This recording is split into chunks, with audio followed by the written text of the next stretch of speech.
વડોદરાની પાદરા અને ડભોઈ એપીએમસી ચૂંટણી પહેલા જૂથવાદ સપાટી પર સંકલન બેઠકમાં ચૈતન્યસિંહ ઝાલાએ કહ્યું, ભાજપના જ લોકો કરે છે ભાજપને નુકસાન, તો શૈલેષ મહેતા બોલ્યા, પક્ષ વિરોધી લોકોનું લિસ્ટ ઉપર આપીશું।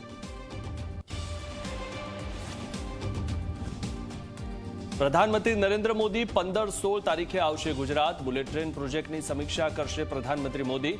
સુરત અને બિલીમોરા વચ્ચે ચાલતી કામગીરીનું કરશે નિરીક્ષણ, તો અધિકારીઓ સાથે પણ કરશે બેઠક।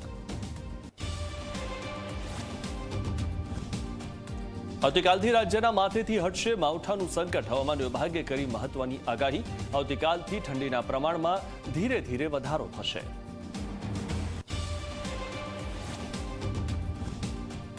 આવતીકાલે રાજ્ય સરકાર જાહેર કરશે રાહત પેકેજ। ઇતિહાસનું સૌથી મોટું રાહત પેકેજ જાહેર થવાની સંભાવના। એસડીઆરએફના નિયમથી અલગ જઈને જાહેર કરી શકે છે રાહત પેકેજ।